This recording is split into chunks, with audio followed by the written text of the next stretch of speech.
Senhor. Se assentem um instante, irmãos. Não está você agradecido a Ele? Por sua bondade, por seu amor, por sua graça, por sua misericórdia, não é mesmo? Louvado seja o Senhor.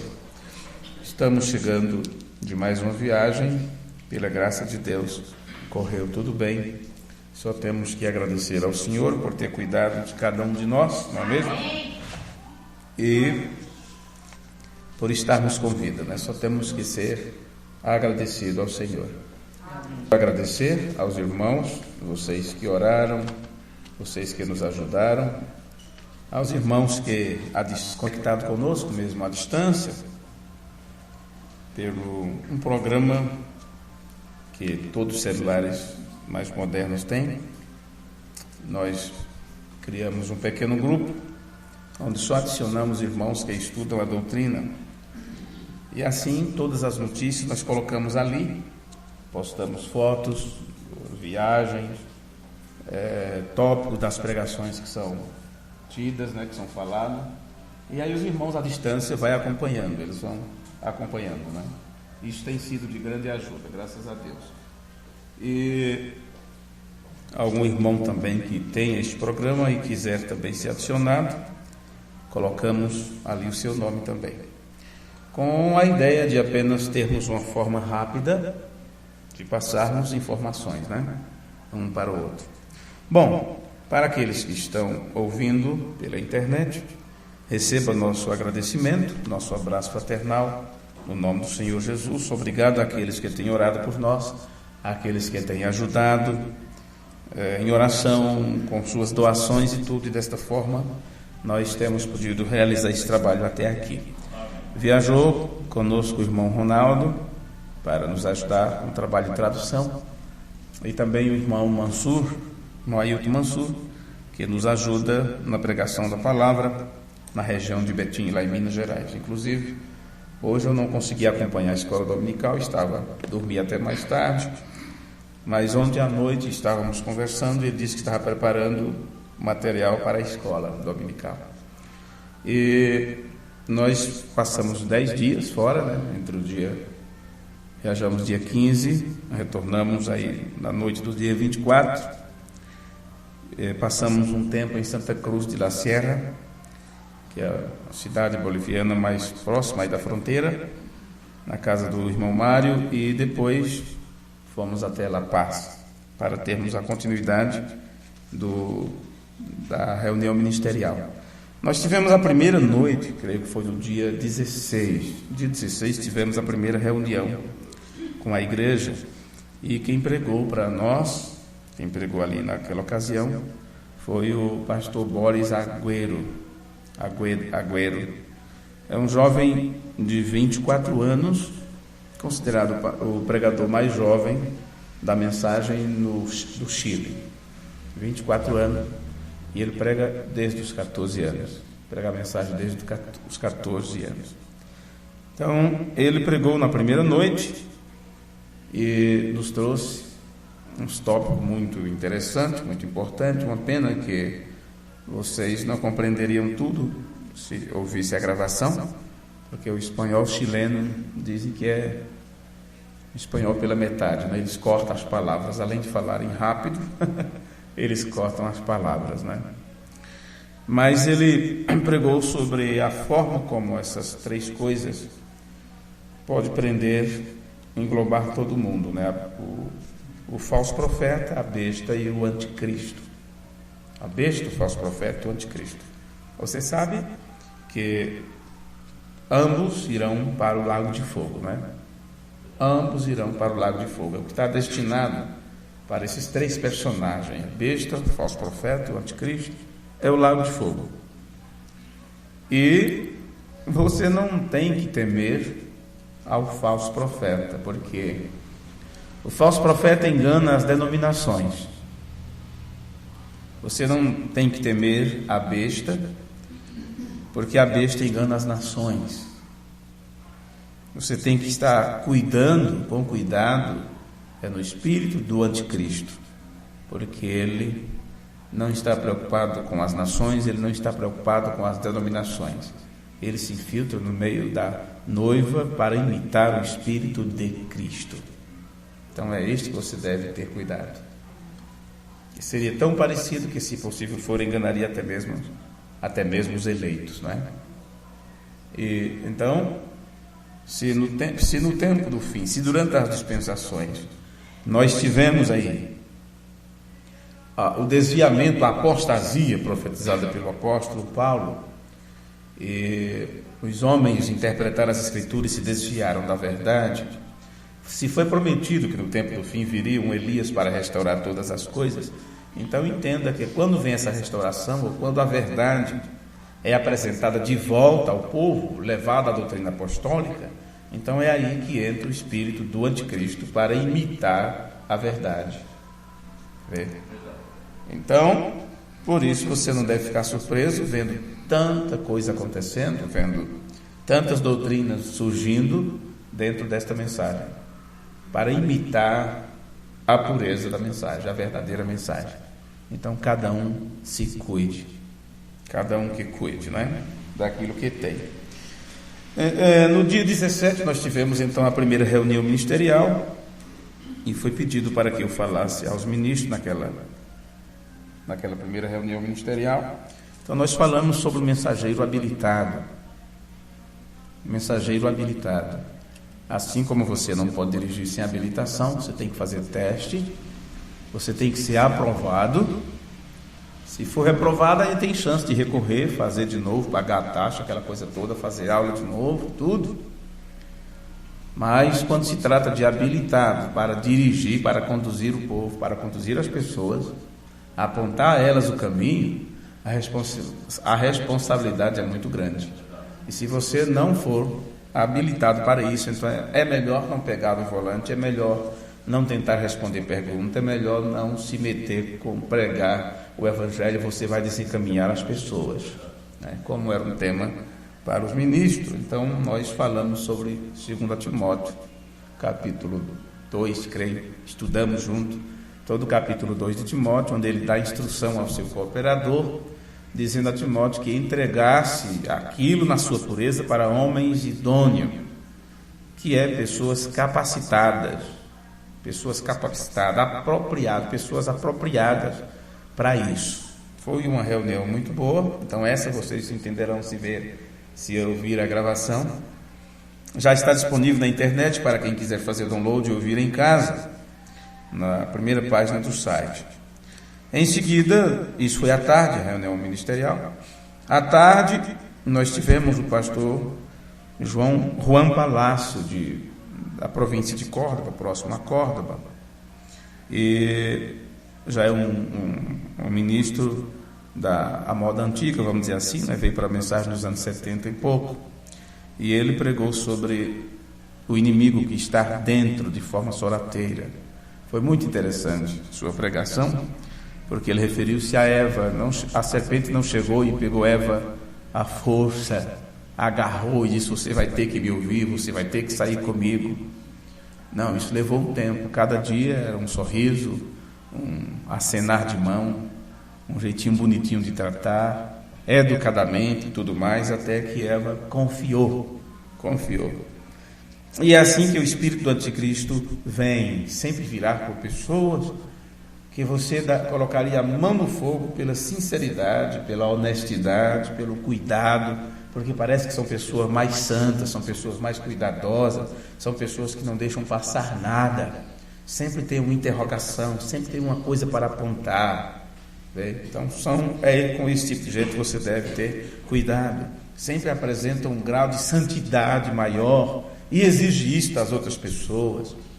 Agora, é claro que não é que você tem que ser desleixado, mas você tem que saber o que é uma verdadeira santidade através de uma conversão, ou quando a pessoa não passa de um fariseu, quer dizer, um ator que vive de aparência e exige dos outros aquilo que a própria pessoa não faz. Mas como consegue manter esta aparência, então de forma sorrateira adquire confiança e são os primeiros a levantar uma questão dentro de uma congregação e desencaminha pessoas após ti.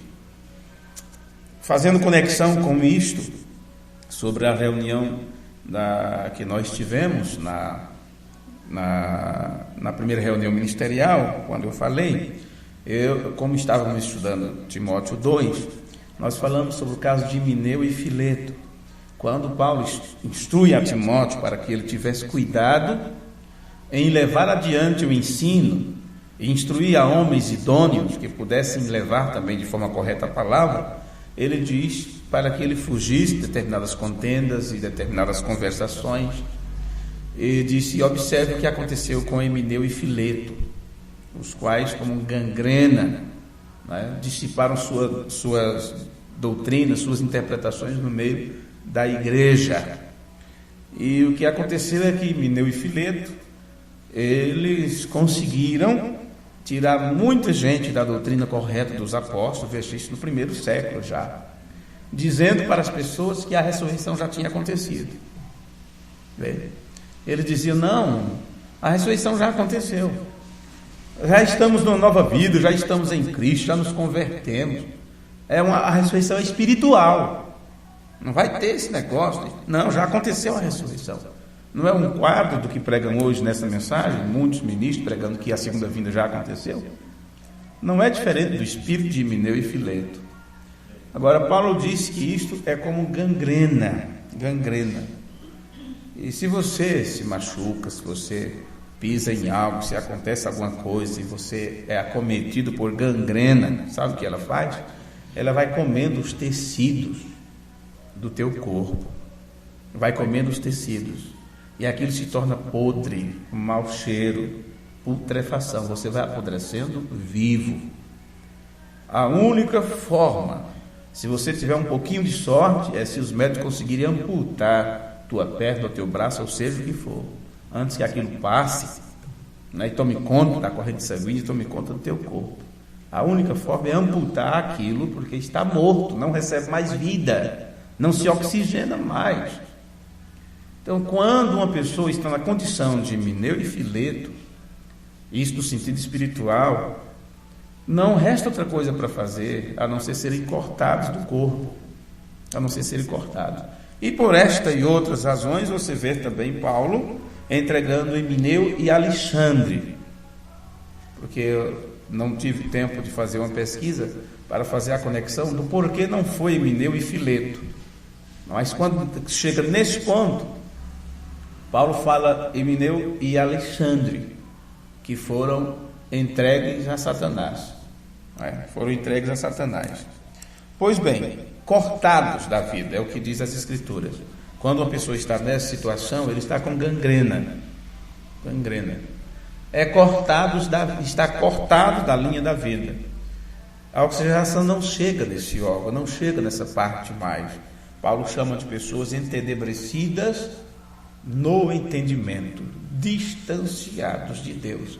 Então a vida de Deus que vem através da palavra não alcança mais estas pessoas, porque o canal de comunicação entre elas e Deus foi cortado.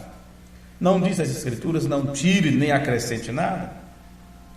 Quem tira será tirado, quem tira alguma coisa da palavra, será tirado seu nome do livro da vida. Quem acrescenta alguma coisa, será derramado sobre ele as pragas que estão escritas neste livro.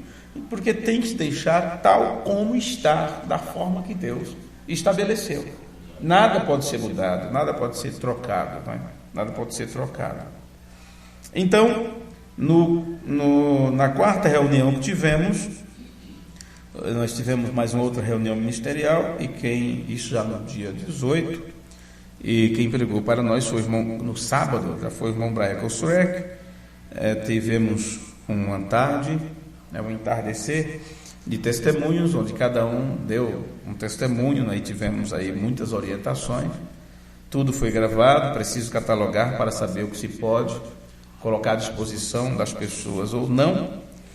E foi uma tarde muito boa, muito proveitosa. Eu gravei tudo que pude gravar. E à noite, quem pregou foi o irmão Don Hoffman, que veio com o irmão Brian, do estado de Minnesota, nos Estados Unidos. Já é a segunda viagem que ele faz para a América do Sul. Na outra ele veio para Chile, La Paz, Argentina. Essa vez que ele foi, eu não pude ir, né? Irmão Diógenes que foi. Dessa vez, o irmão Hoffman pregou no sábado à noite, um culto muito abençoado também. Ele entrou, falou um pouco sobre a Cidade Santa e tudo mais. A gravação está aí para depois, quem quiser acompanhar, porém a tradução é para o espanhol. No domingo de manhã, nós tivemos a escola com o irmão Brian Kossuek, onde ele entrou em alguns detalhes sobre a vivência da igreja, né? O viver da igreja. Em outras palavras, estamos no fim, o mundo está caindo aos pedaços, as nações estão morrendo, tudo está se acabando, está tudo diante de nós mostrando que estamos no fim, e as pessoas estão preocupadas com coisas tão mínimas, Entrou em questão sobre doações, sobre ofertas, sobre dízimos e assim sucessivamente, e nos brindou com um tema também sobre a visão da tenda. Entrou em alguns detalhes, esclarecendo mais alguns pontos na escola dominical. Depois teremos isto em mãos, né?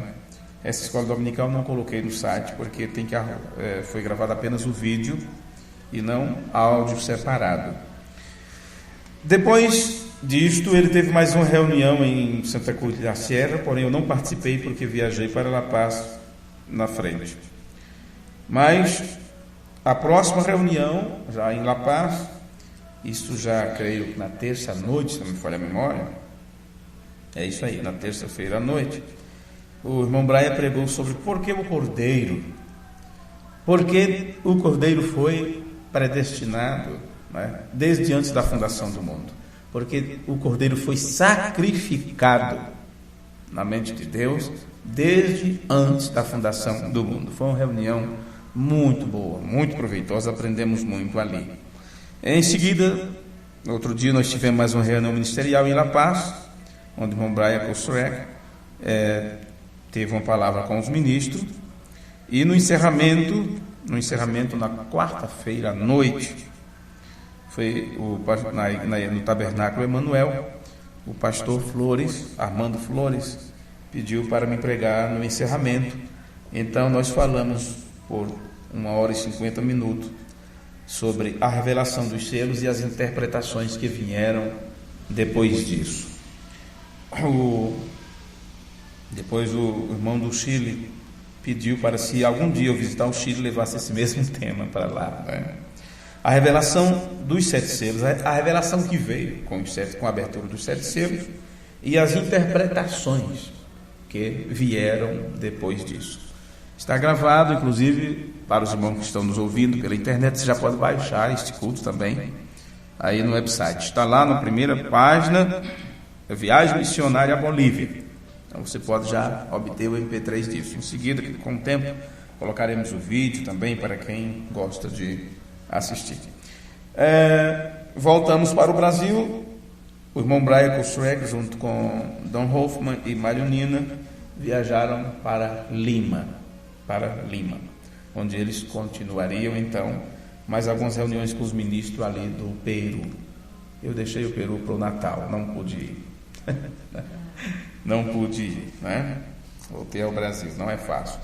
Bom, agora estamos por aqui, graças a Deus, e tenho 3 viagens urgentes a fazer para estar com os nossos irmãos, que são os irmãos de Cardoso Moreira, os irmãos de Minas e os irmãos de Presidente Prudente, que estão nos aguardando já há um bom tempo. Mas quem está na fila de espera há muito tempo são os irmãos Cardoso Moreira, que vergonhosamente eu estive com eles no mês de abril. Abril, maio, junho, julho, agosto, setembro, outubro. Deveria não ter outubro, né? Outubro. Pois é, 7 meses. Quase o tempo de nascer, não é? Quase o tempo de nascer. Infelizmente, isso aconteceu nesse tempo. Nós tivemos muito contratempo. A última vez que viajamos para lá foi quando teve o acidente e tudo. E daí por diante outras coisas aconteceram. Entrei na empresa na qual estamos trabalhando, como diz, altas correrias, né? E tudo mais. E o tempo passou, eu acredito que, contudo, nós temos que entender uma coisa: Deus está no controle de tudo. Deus está no controle de tudo, né? Logo, se o Senhor nos permitir, estaremos visitando aqueles irmãos. Eu tenho certeza que eles estarão ali firmes na fé. Firmes na fé. Bom, eu estava vos dizendo sobre o irmão Boris, que tivemos ali tanta coisa, aprendemos tanta coisa e não dá para passar para vocês de uma vez só. Mas uma das coisas que chamou muito minha atenção foi o testemunho contado pelo irmão Boris, o ministro lá do Chile. Por enquanto é o único que está ali sustentando a doutrina. Ele, quando era jovenzinho, garotinho, ele sofreu um acidente. Um ferro transpassou a parte de cima do olho, né? Ficou... Imagine você, né? Qualquer coisa que vem para o teu olho, você já se protege, qualquer faíscazinha, qualquer cisco. Imagine um ferro entrar acima do teu olho. Então, claro, perdeu o olho, retina, globos oculares, tudo. E a mãe entrou em desespero enquanto ele estava de hospital para hospital e tudo mais. E ela, em oração, ela era de uma determinada denominação, sempre orando pelo filho. E quando ela viu que o menino ia ficar defeituoso, né? É defeituoso que chama? Acho que sim, porque tem um padrão de estética, não é? Faltou um pedaço, está com defeito, né? Não tem jeito, não adianta. Quando ela viu que o filho ia ficar defeituoso, ela então entrou em desespero e orou a Deus que, se Deus recuperasse ele, ela o faria de tudo para que aquele seu filho fosse para a igreja, se criasse no Evangelho e fosse um pregador da palavra de Deus. E ela entrou em jejum e oração pelo seu filho, e Deus entrou em cena e deixou o menino são, com globos oculares, tudo. Hoje você olha, nem cicatriz tem. Nem cicatriz tem. Aí vai aquela coisa, foi a mãe que fez o voto e não o menino. Foi a mãe que fez a promessa, não o filho. E agora? Aí ele está com seus 6 anos, 7 anos, todos os meninos brincando na rua, todos os meninos jogando bola de gude, ou seja o que for, e ele queria estar também com seus amiguinhos, mas não, tem que ir para a igreja. Tem que ir para a igreja, pela orelha, seja como for, tem que ir para a igreja. Veja. Então ele foi se criando assim, com aquela indignação, né? Aquele sentimento de por que eu não posso estar com os outros? Por que eu não posso estar com os outros meus irmãos? Por que eu não posso estar com as crianças da escola? Aquela coisa toda. Então se tornou um patinho feio. Ia para a igreja porque a mãe o forçava a ir. E aí foi ficando os seus 10 anos, 12 anos, e como a mãe levava obrigatório para a igreja, os vizinhos, sabendo que ele era crente, né, porque a mãe o levava, porque ela tinha feito essa promessa, e o que ele fazia? Ele se juntava com garotos de outros bairros para bagunçarem para lá, porque ninguém o conhecia. Em outro bairro não sou conhecido, então ele, pronto, se dava bem. Aí pronto, à torta e à direita por aí afora. E foi criado assim, bagunceiro, briguento, arrumador de casa, de confusão, tudo. Mas em casa a mãe, aí ia todo bonitinho para a igreja, mas não queria estar ali, né? Queria estar fora. Porém, os amigos com os quais ele saía, começou a deixar ele para trás, a não se associar muito com eles, aquela coisa. Conversavam junto, quando estavam em rodinha conversando, que ele chegava, não, você é o bagunceiro, é o briguento, deixa ele de fora. Mas certo dia seus amigos estavam conversando sobre a Escritura, estavam conversando sobre a Bíblia, e um não sabia responder para o outro, e ele ouviu aquilo e foi responder, porque ele sabia a resposta, já que a mãe levava ele para a igreja. E quando ele deu a resposta correta, seus amigos disseram, mas logo ele, né? O pior de todos, o crente era o pior da turma, eles nem sabiam que o sujeito era crente pelo jeito, né? Aí pronto, ele deu a resposta e aquela coisa toda, aí não teve escapatória, teve que parar de ser hipócrita, né? Parar de ser hipócrita. E assim foi. Nesse meio tempo já estava chegando aos seus 13, 14 anos, e foi quando alguém lhe falou sobre a mensagem, lhe falou sobre um profeta. E ele teve em mãos o livro Os Sete Selos. Olha quando começou. Mano Célia falou hoje, né? Tá imaginando os 7 selos. Tipo, a irmã só tem 7 mesmo, né? Estamos atrasados aí, como estão as novidades. Pois bem, ele pegou o livro dos 7 selos e começou a ler. Quando ele começou a ler aquele livro dos selos, então ele já entendeu a Escritura, entendeu que Deus enviou um profeta, entendeu tudo. E agora começou a dizer para a sua mãe que ela estava errada, que a denominação deles iam desde pequeno não estava correta. E foi aquela luta com a sua mãe. A mãe disse isso é heresia e tudo, foi uma briga doida, né? Então chamaram ele numa casa para arrumar algo lá, fazer alguma coisa. E quando chega lá ele viu que era uma armadilha, que tinha uns 3 ministros lá para conversar com o garoto. Já fizeram isso comigo também dentro do Correio de Lagoa dos Gatos. Aí pronto, aí começaram a conversar e cada um com a sua escritura, e disse para ele que ele estava numa doutrina errada, que ele estava crendo no falso profeta, que era heresia e tudo mais. Então, todas as perguntas que os pastores colocaram para ele, ele respondeu todas elas. Então, o resultado, ninguém conseguiu convencer ele que a mensagem era errada, mas convenceram a mãe que o filho estava num caminho muito complicado, seguindo uma heresia.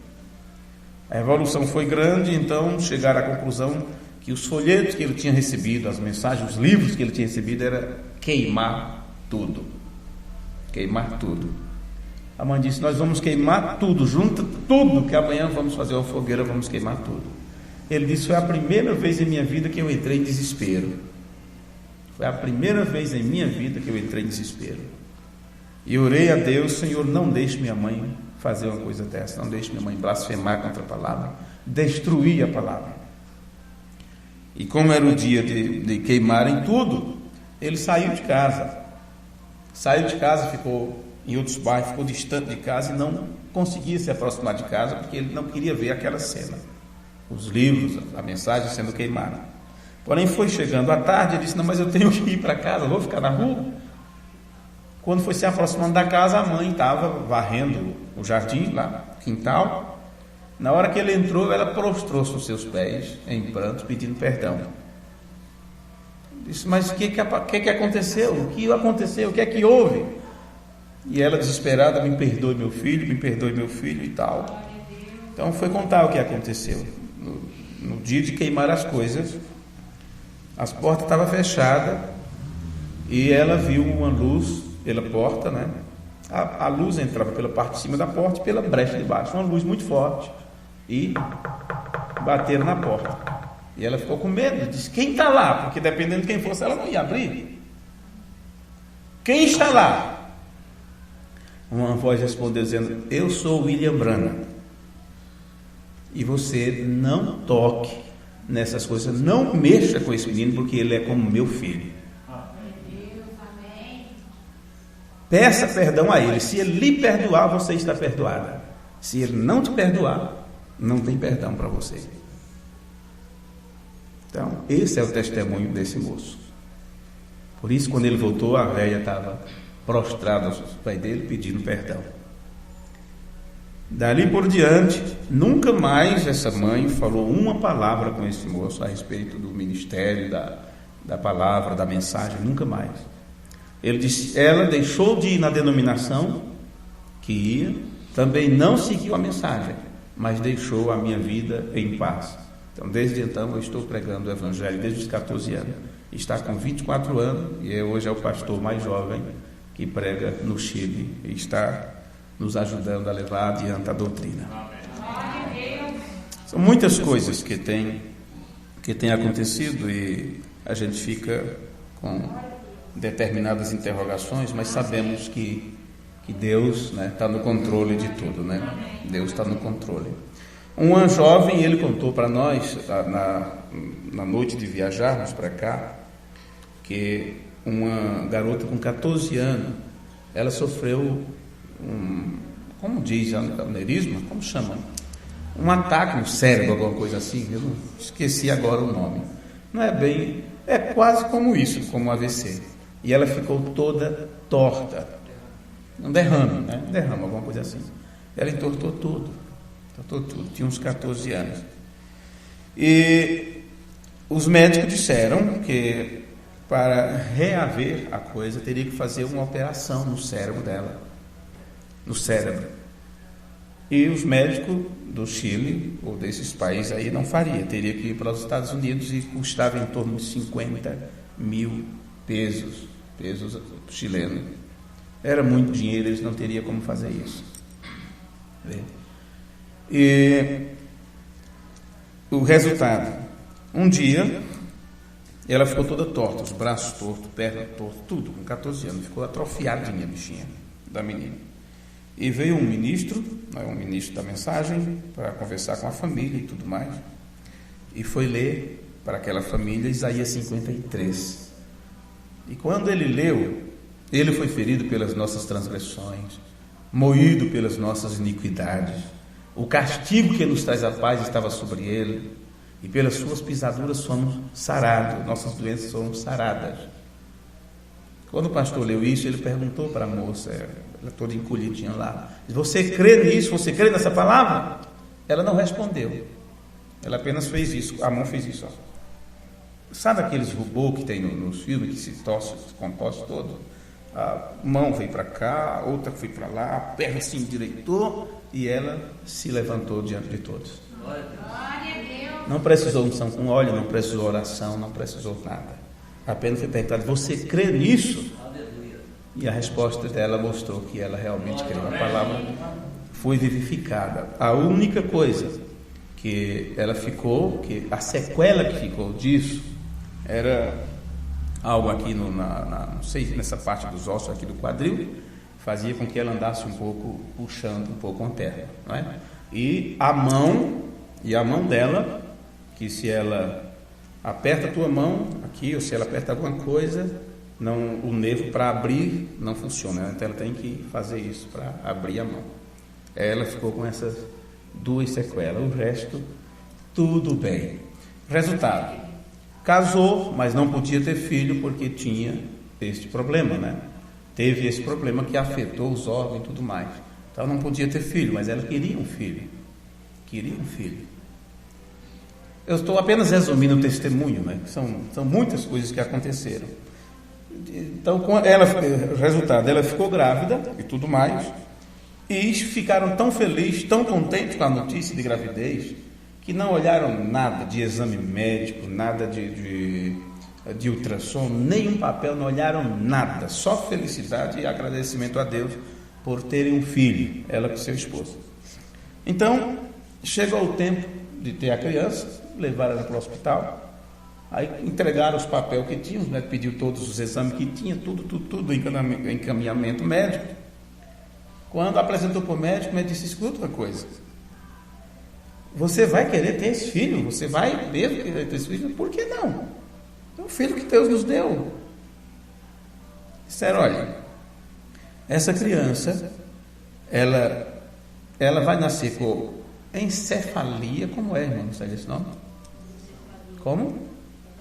Sim, hidrocefalia. Hidrocefalia, síndrome de Down, e ela não tem rosto. Ela não tem rosto. Essa parte da cara não tem. Só isso. É nascer e morrer. E outra coisa, aqui diz que você passou por uma cirurgia. Não passei por cirurgia nenhuma. Como não? Está aqui, laudo médico, foi feita uma cirurgia na sua cabeça, foram examinar, mas não tinha marca nenhuma na cabeça da irmã. Mas tinha os raios-x comprovando que ela estava com uma placa na cabeça, com uns pinos, tudo, onde foi feita a cirurgia. Disse, nunca fui para médico nenhum, nunca me fizeram cirurgia nenhuma, todo mundo é prova. Mas aqui diz que você fez tudo isso.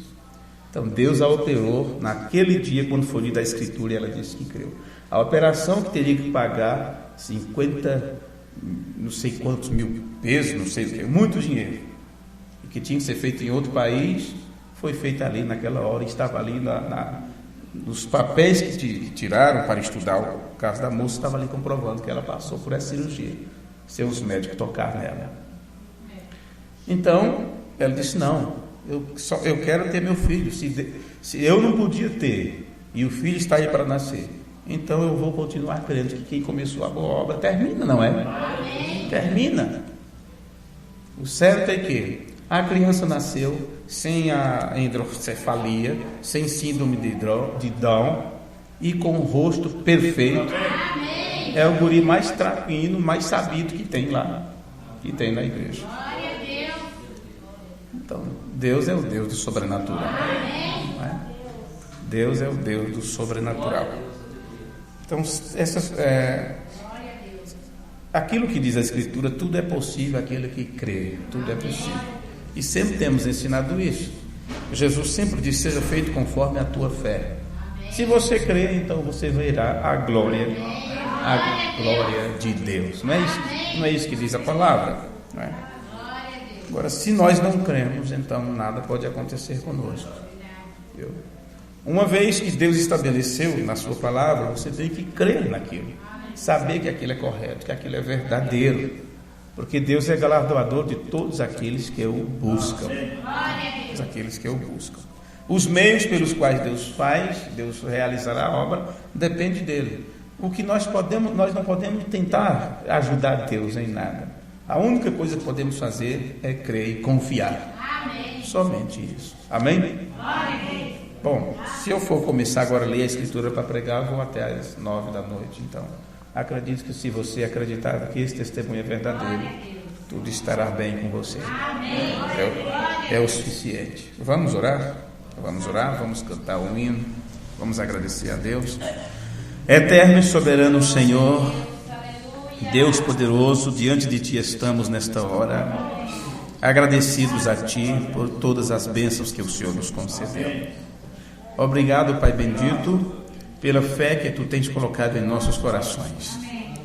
Aqui diante de nós estão estas pessoas, Senhor, meus irmãos, nossos irmãos, e eles sabem que isto é verdadeiro porque eles conhecem a Tua palavra.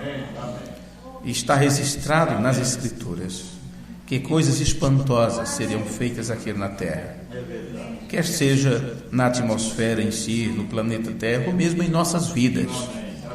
E nós cremos em um Deus sobrenatural e cremos que Tu estás aqui presente, que estás conosco, que és o mesmo ontem, hoje e eternamente.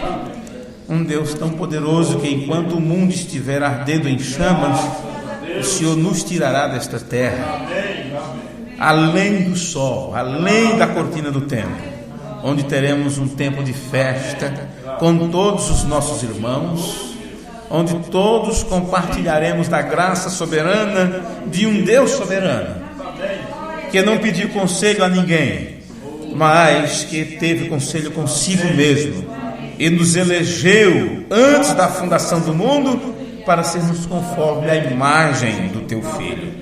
Obrigado, grande Pai eterno, por o Senhor ter nos ajudado até aqui. E aqui, Senhor, juntamente conosco, nós temos irmãos que estão com algumas dificuldades físicas, estão em tratamento médico, e nós queremos colocar isso diante do Senhor nesta hora, pedindo que o Senhor ajude estas pessoas, que sua fé não diminua na palavra, que o Teu poder, que continua o mesmo, possa operar nos meus irmãos e nas minhas irmãs, aquilo que os médicos não podem fazer, porque o Senhor já nos curou. Isso está no passado. Quando o Senhor Jesus derramou o seu sangue, ali estava estabelecido a nossa salvação, ali estava estabelecido a cura para o nosso corpo físico. Então, Senhor, eleva-nos a essa atmosfera, a ponto de podermos receber a bênção que Tu tens para nós nesta hora. Estamos confiados inteiramente em Ti e não na nossa dignidade, porque nós não temos nenhuma. Que ao lermos a Tua palavra, que ao ouvirmos a Tua palavra, que ela possa causar em nós o efeito que Tu disseste que ela faria. Foi dito que a oração da fé cura o enfermo. e até mesmo pecados ocultos lhes serão perdoados. Se houver pecados ali, serão perdoados. Então, Pai bendito, reclamamos estas bênçãos sobre as nossas vidas nesta hora, no amoroso nome de Jesus Cristo, e que o teu nome seja magnificado para todo sempre. No nome de teu Filho Jesus, nós pedimos. Amém. Aleluia. Amém. Vamos louvá-los e enaltecê-los. Um hino de louvor e gratidão a Deus. Quero ser um vaso de bênção, sim, um vaso escolhido por Deus, para as novas levar aos perdidos, boas novas que vêm lá dos céus. Faze-me um vaso de bênção, Senhor, vaso que leve a mensagem de amor. Eis-me submisso para teu serviço, tudo consagro-te agora, Senhor. Quero ser um vaso de bênção, para todos os dias fazer aos culpados que vivem nas trevas o perdão de Jesus conhecer. Faze-me um vaso de bênção, Senhor, vaso que leve a mensagem de amor. Eis-me submisso para teu serviço, tudo consagro-te agora, Senhor. Quero ser um vaso de bênção, sim, um vaso de bênção sem par, avisando que crentes em Cristo, jubilosos no céu hão de entrar. Faze-me um vaso de bênção, Senhor, vaso que leve a mensagem de amor. Eis-me submisso para teu serviço, tudo consagro-te agora, Senhor, para ser um vaso de bênção. É mistério uma vida real, uma vida de fé e pureza, revestida do amor divinal. Faze-me um vaso de bênção, Senhor, vaso que leve a mensagem de amor. Eis-me submisso para teu serviço, tudo consagro-te agora, Senhor. Quero estar ao pé da cruz, de onde rica fonte corre franca salutar.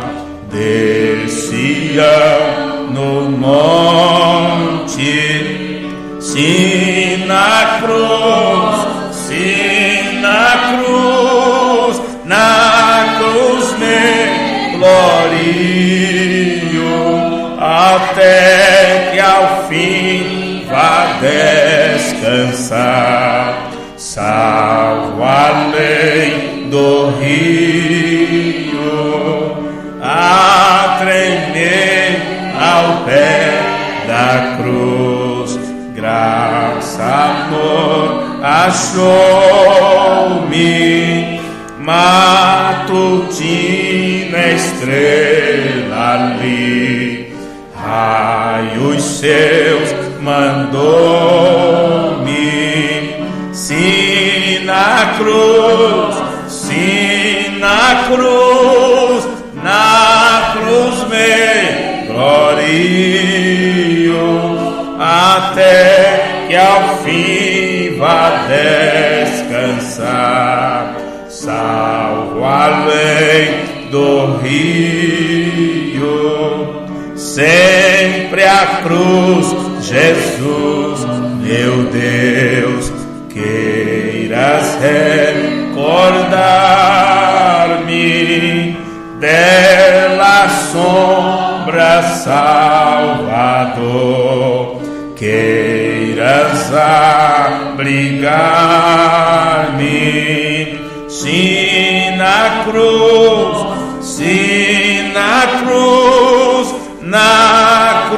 me glorio, até que ao fim vá descansar, salvo além do rio, junto à cruz, ardendo em fé, sem temor vigio, até que a terra eu possa ir ver, santa além do rio. Se na cruz me glorio, até que ao fim vá descansar, salvo além do rio. Louvado seja o Senhor nosso Deus. Te agradecemos, Pai bendito, por esta hora. Te agradecemos pelo amanhã que virá para nós.